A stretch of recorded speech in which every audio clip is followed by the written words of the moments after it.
A hate figure who urged his followers to turn their backs on their own country, who's linked to more than 500 jihadis who travel to Syria and Iraq.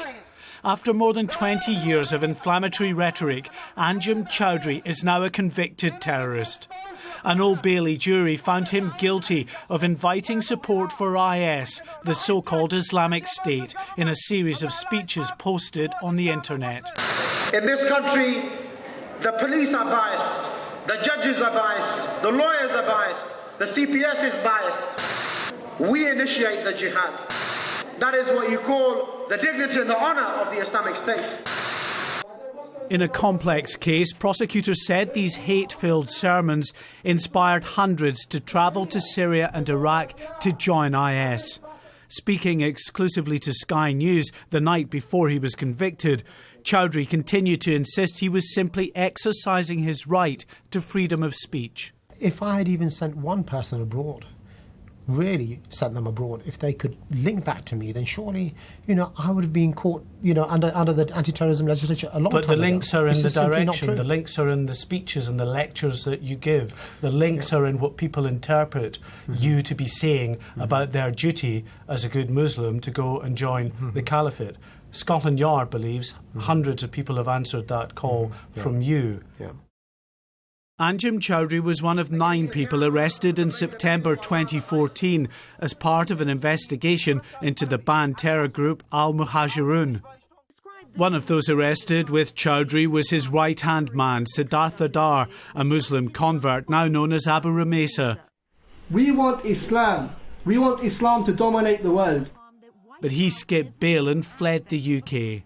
Now in Syria, he's taunted the authorities back home with a series of pictures like this one, clutching his AK-47 and his newborn child.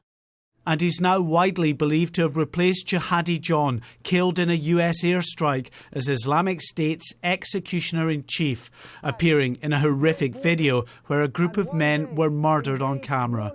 Are you proud of that? I've known Abu Ramesa for a long time, many years, and I've always been proud of him as a Muslim brother. And are you proud of him now, in terms of the actions? Let me come on to that. But I've always been proud of him as a Muslim brother, and when he was here, he ascribed to similar views. If he decides to go abroad with his family, that's his choice. It is. Do you condemn it? And the point is that if he wants to go and live somewhere with his family, because he doesn't believe he's, for example, going to get a fair trial. It's his choice, but do you condemn it? I'm not asking about whether he has the choice to do it. Clearly, it's his choice. Do you condemn it? Mark, I've never been in the game of condemning or condoning people. Chowdary's 4-week trial and guilty verdict were heard in secret after a judge imposed a reporting ban because of a related court case. But now he and his co-accused Mizanur Rahman face up to 10 years in jail when they're sentenced next month. They operated very carefully. They, in their mind, operated within the law. But what we saw more recently is a number of postings online by both of them which did actually meet the criteria of extremist and terrorist material. Choudary comes from a British Pakistani family. Brought up in East London, he studied in Southampton, embracing student life to the full. His descent into extremism came later. A qualified solicitor, he joined a now banned terrorist organisation. Around that time, Majid Nawaz was a young radical, later jailed for terror offences in Egypt, who back then was an associate of Anjem Choudary. Now a counter-extremism campaigner, he describes Choudary as a very manipulative figure who targets the impressionable.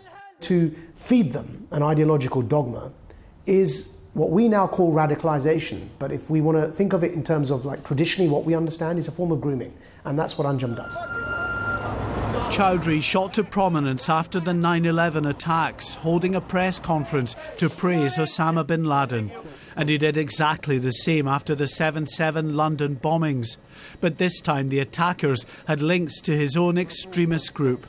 He was also close friends with Michael Adebolajo, one of the killers of Fusilier Lee Rigby, and caused more outrage when he claimed the young soldier would be burning in hell. But despite repeated, horribly insensitive remarks, he always managed to stay on the right side of the law. For the jury weighing up this case, it has been the most difficult of deliberations, delving deep into an admittedly grey area, trying to determine whether Anjem Choudary's views, expressed openly to supporters here in East London, in the media and at public demonstrations, have crossed the line into criminality and encouraged others down a path towards violent extremism. He is extremely dangerous. The word he spreads goes out on Facebook, Twitter and social media, YouTube, and it effectively infects the minds of vulnerable young men who are looking for some new meaning. In the end, it wasn't the hate-filled rhetoric that did for Anjem Choudary, but the subtle, insidious support he offered a terrorist organisation. In this last interview, the man I've known for 15 years was in usual bullish form, trying to convince me he'd won over the jury.